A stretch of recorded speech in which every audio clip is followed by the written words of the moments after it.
first text that we'll go through in its entirety is called the 50 Verses of Guru Devotion. The 50 Verses of Guru Devotion. This is one of the oldest texts that they study in the Tibetan Buddhist monasteries, for those of you who are interested. It was written by a guy named Ashva Ghosha. A-S-H-V-A. Ashva means horse, actually. Ghosha, G-H-O-S-H-A. Ghosha means voice in Sanskrit. So it's the guy who had the horse voice. I don't know what that sounds like exactly. Not really. Horse voice guy. Probably written around 2,000 years ago. It's the first verse. It's one of the earliest works on what they call guru yoga. Guru yoga. Everyone, I think, knows the word guru at this point. Everyone knows yoga, that's for sure, right? 25 million people doing yoga, so I guess you should know it. Guru means the vessel of the sacred in your life. The appearance of the sacred in your life is the guru. And the guru can appear in all kinds of ways. The guru can appear in all kinds of different forms. Can be Tibetan, can be Jesus, can be Dalai Lama, can be Geshe Michael Roach, can be all kinds of possibilities for the guru.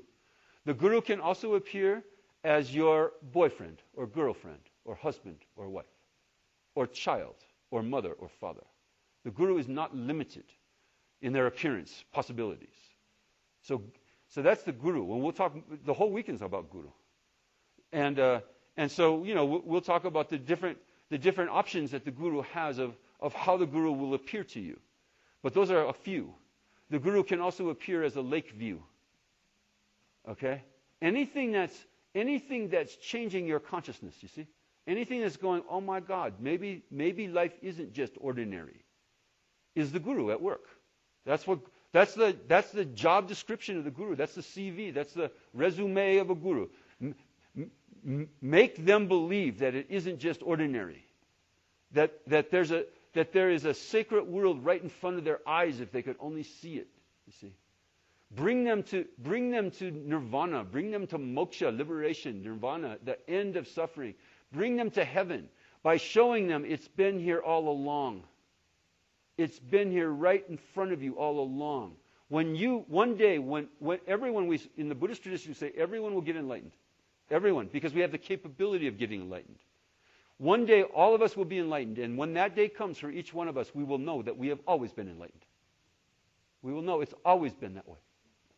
That we were just clueless about the reality until now, until the enlightenment, you see. The enlightenment is reality.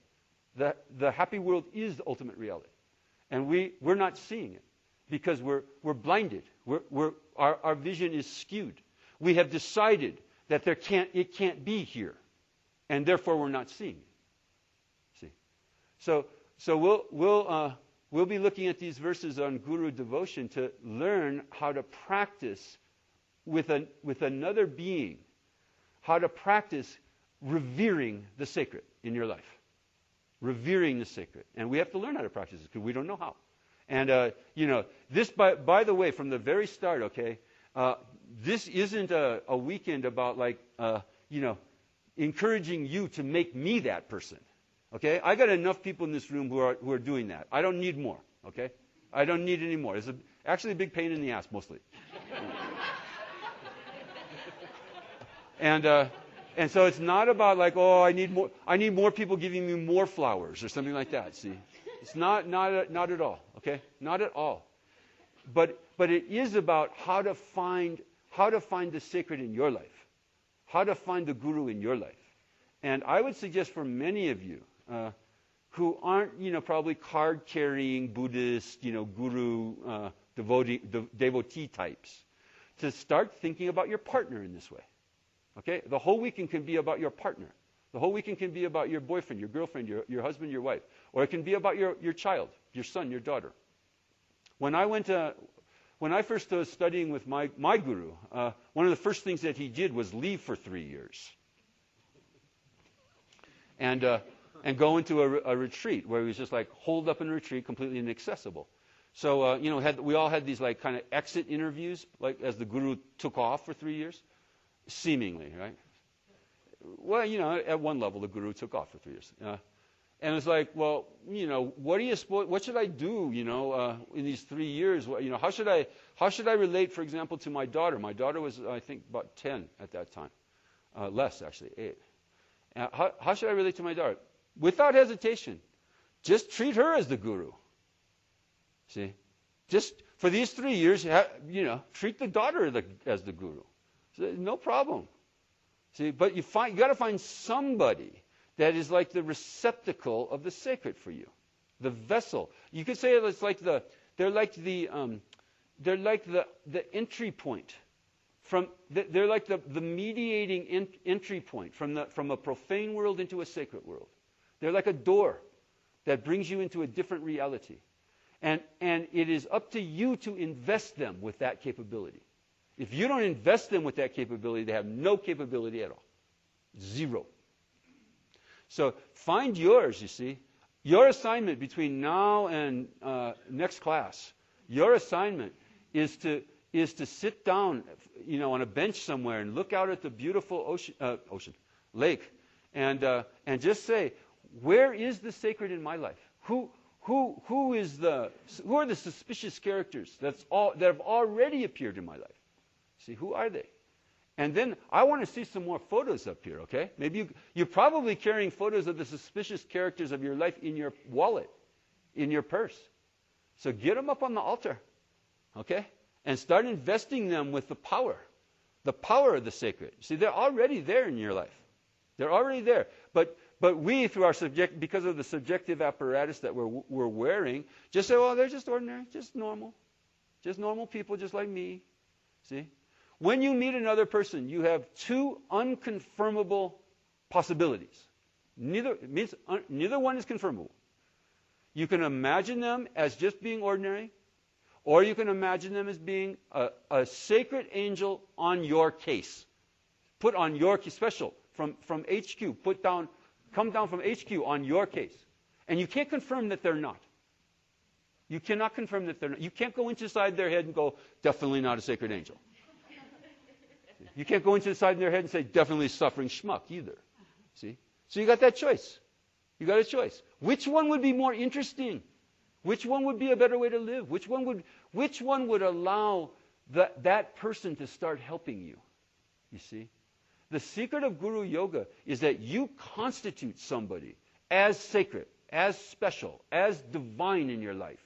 And then everything they say and do from then on becomes a teaching for you. Becomes a teaching. What did they mean by that? See, it's to reintroduce meaningfulness into your life that has been drained out by secularism. To reintroduce it. This is how you do it. You say, this person, from now on, this person, everything they say or do is meaningful to me. What did they mean by not picking up their socks? What kind of lesson was that for me? Oh, no, a divine being would never not pick up their socks, I guess. Right? Like, what do we think? Like, we know what divine beings would do? If we knew what divine beings would do, we'd already be a divine being. Right? Because we'd all go to the same conferences and stuff. Like, we'd just sit around divine being conventions and just we'd know each other really, really well. But if you're not a divine being already, then you don't know what divine beings would do. You see, if you're not already enlightened, if you're not already out of your suffering, how do you know what's going to take you out of your suffering? You got to wait for the teacher to come and take you out of your suffering. So you invest somebody with that capability, okay? With that capability of teaching you.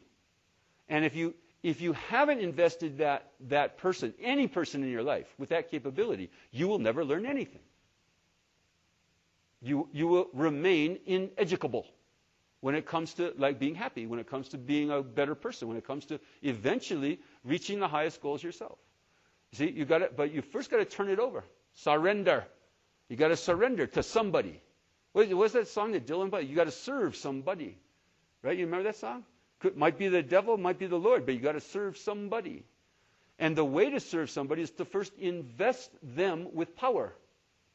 See, it's all coming from you see. Sometimes this is one of the first things to get straight when it comes to this Guru Yoga thing, is that the power isn't coming from the Guru. The power is coming from you. It's just a feedback device. Guru Yoga is just a feedback device. You invest the power in them and it comes back to you. And the more you invest in them, the more it comes back to you.